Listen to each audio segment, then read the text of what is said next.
Welcome back to another episode of ROC Boys Football, taking a look at another 2023 NFL mock draft for the New York Giants. Before we even get into it, I just want to say thank you to the Giants fans. We did a mock draft maybe 3-4 weeks ago.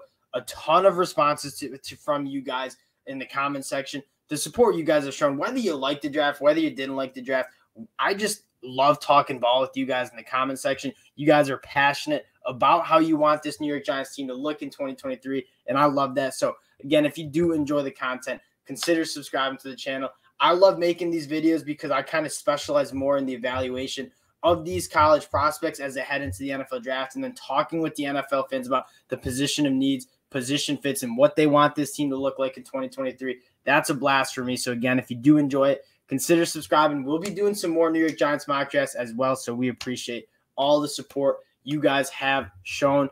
Let's get into this mock. And again, what was the biggest critique on our 3 weeks ago mock draft is not addressing the wide receiver position. And I'm really interested to see how the NFL values these wide receivers, because I don't think it's as strong of a class as we've seen in the past in terms of difference makers at the wide receiver position.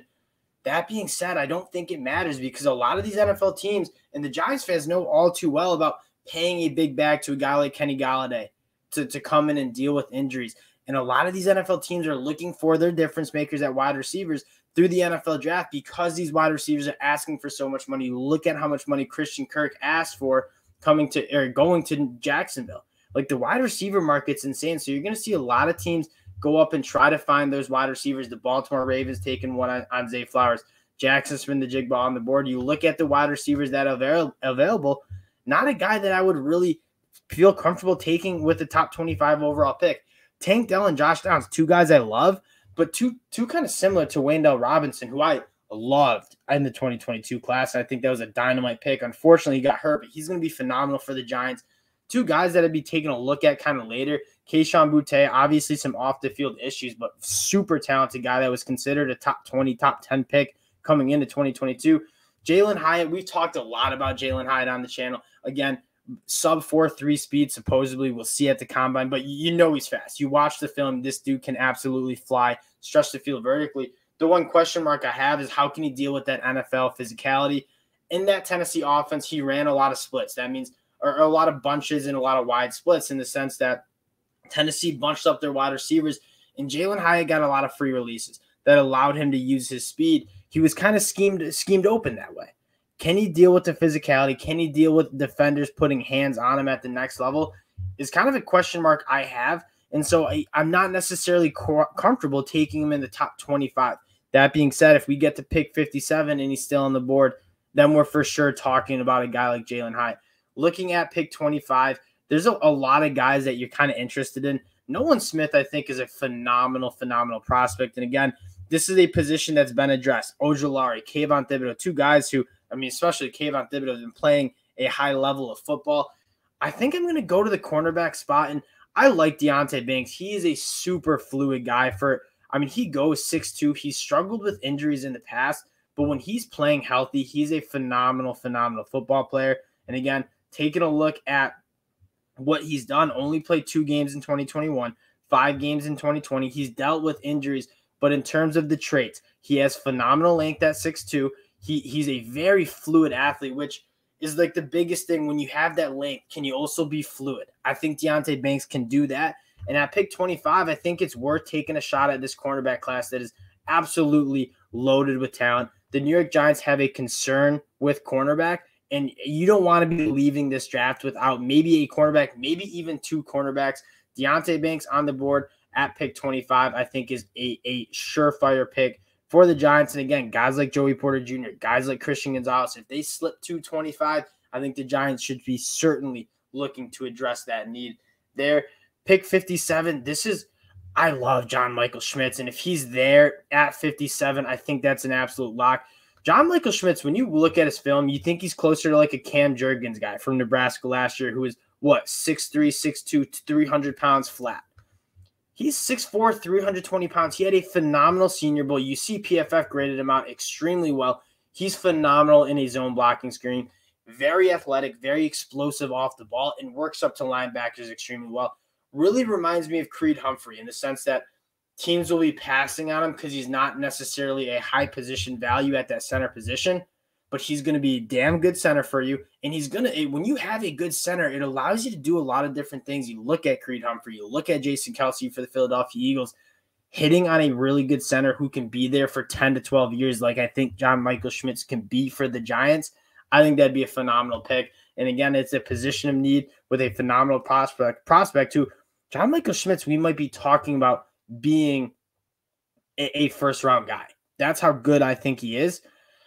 Unfortunately, you didn't necessarily address the wide receiver room. So at 89, let's take a look at the wide receivers because I know A.T. Perry and Cedric Tillman are two guys that I absolutely love. And you have Wendell Robinson kind of in the slot who's going to be – and Isaiah Hodgins, by the way. As a Bills fan, he was on our practice squad. We saw him in the preseason all the time. Just a disaster that the Bills let him get away because he was a stud. He was always good. He just couldn't really find a spot in that Bills offense. The Giants landed an absolute phenomenal one. And I think you have your pick between A.T. Perry and Cedric Tillman. I love A.T. Perry. I mean, he's listed at 6'5". He measured in at the Shrine Bowl at 6'3". He's not 6'5", but that doesn't change the fact that I think he's phenomenal vertically down the field. You look at what he's done. He's a touchdown machine. 15 touchdowns in 2021, 11 touchdowns in 2022. The guy gets open. He's phenomenal at the catch point, and he does a really good job of kind of not necessarily an elite burner down the field, but using his hands in a crafty way. I went to school at Wake Forest. I watched a lot of Wake Forest football. Sam Hartman, just throw the ball up to A.T. Perry. He's going to use his size and body control to come down with the football.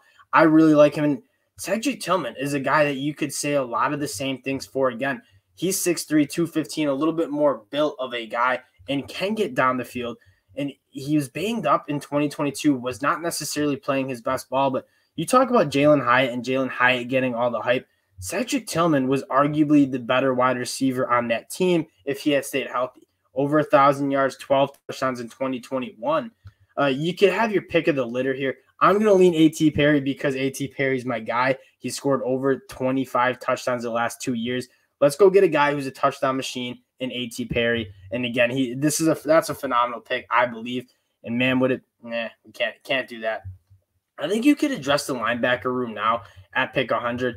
There's a lot of linebackers that I like, and we took a linebacker in the mock draft we did a couple weeks ago, and what you guys said is they value bigger linebackers, and that was something that I didn't necessarily address. I went and got Owen Popo, who is a little bit more of he's going to be a linebacker that teams are going to love. He's a former 5-star dude who struggled with injuries in 2021. The thing is, 6'1", 225 pounds. He's not necessarily that big linebacker that a lot of you guys said the Giants like.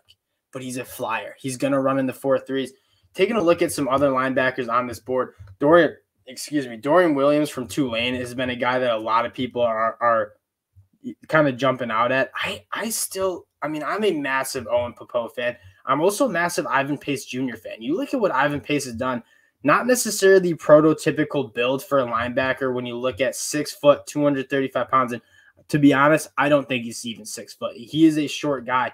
But when you look at what he has done, especially when he transferred over to Cincinnati, he was a tackling machine. He lined up all over the place. He would kind of blitz off the edge a lot too. He can get it done in a variety of ways. And Henry To'oTo'o is another guy. Now, we went with Owen Popo earlier. I like Dorian Williams. I like Ivan Pace. I'm going to go with Ivan Pace. And again, I get he's not necessarily the long linebacker that the NFL loves.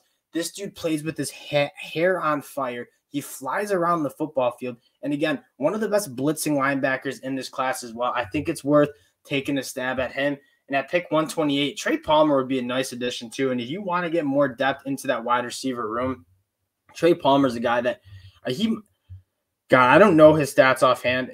14.7. I was going to say he's probably averaging close to 20 yards per catch. It's not quite that because he had a lot of catches, but stretches the field extremely well. He's a bigger, faster guy, 6'1", probably going to be 200 pounds. He stretches the field extremely well. And now you add Trey Palmer, you add A.T. Perry, two guys who have scored a lot of touchdowns, 9 touchdowns in 2022. Trey Palmer was that Nebraska offense. They could not pass protect worth nothing, so they were kind of using him a lot. I think Trey Palmer would be a nice addition. And again, kind of taking a stab at two wide receivers who could be difference makers. Let's take a look at the other wide receivers on the board before we settle on Trey Palmer. I like Marvin Mims a lot. I like Xavier Hutchinson's just been doing it for a long time at Iowa State. Raheem Jarrett's also nice. Raheem Jarrett flies. Raheem Jarrett's a guy that I really liked heading into 2022. And you look at what he's done. He's not necessarily the biggest guy. He's not 6 foot, but he was very productive in 2021. And a guy that you just want to get the ball in his hands and let him be special. Maryland didn't really let him do that in 2022. Let's go get Trey Palmer. The transfer from LSU to Nebraska was pretty much the exclusive big player for Nebraska in terms of hitting those explosive plays, in terms of scoring touchdowns. I think Trey Palmer could settle really well into an NFL scheme. And then at pick 162, we already got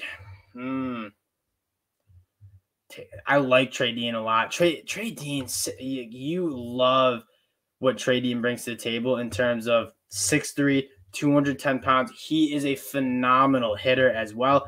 He makes a lot of tackles, 63 tackles, 60 tackles, solo tackles, I should add. And he's a guy that has phenomenal length as well in terms of being able to break on the football.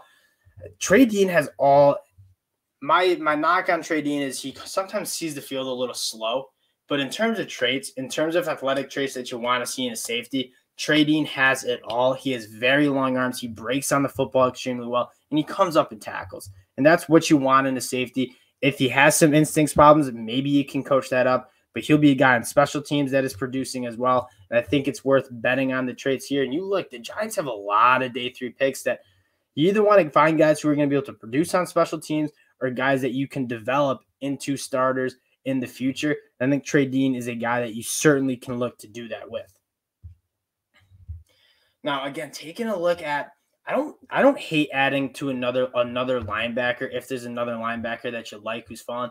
This linebacker class in general ain't great. Servosia Dennis is a guy that I really like, actually. Thomas as well. Servosia Dennis had a phenomenal senior day.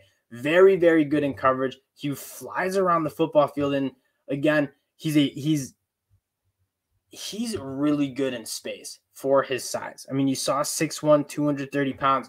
At the Senior Bowl, I don't think there was a football completed on him when he was doing the one-on-ones with running backs out of the backfield. He's very fluid. He knows how to cover running backs. And when you look at what you want from linebackers at the next level, you want to be able to play in space, and you have to do more than just tackle. Servosia Dennis is a linebacker who can do that. And again, when you're taking linebackers in day 3, those are guys that also can play special teams at a high level and will find a way to make the roster. And so let's take a little flyer on Servosia Dennis at 209. And then at 218, there's a lot of things. I'm kind of leaning towards best player available. Justin Shorter we went with last time. Elijah Higgins would be a nice I thought he played tight end and just put on some weight, because you look at how big he is. He's 234 pounds, looks like a tight end. I feel like he should just put on some weight and just be like, yeah, I'm going to play tight end. Darius Davis is a guy with elite speed. Habu Baldonado is a nice edge rusher as well. Wanya Morris I like as well. There's some nice options late in day 3, and I just kind of want to get my hands on a guy that I kind of like.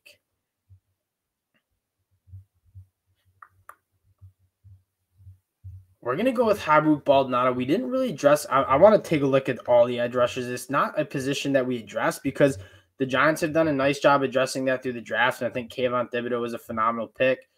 Habu Baldonado is a guy that he's just productive, and I think he's Iko Leota as well. Let's go get Baldonado first. And then if Iko Leota is on the table, we're going to pull up his stats. I mean, he's a phenomenal pass rusher. When I was doing scouting for Owen Popo, Colby Wooden, Derek Hall, Iko Leota just kept popping out at me. And so I would not mind.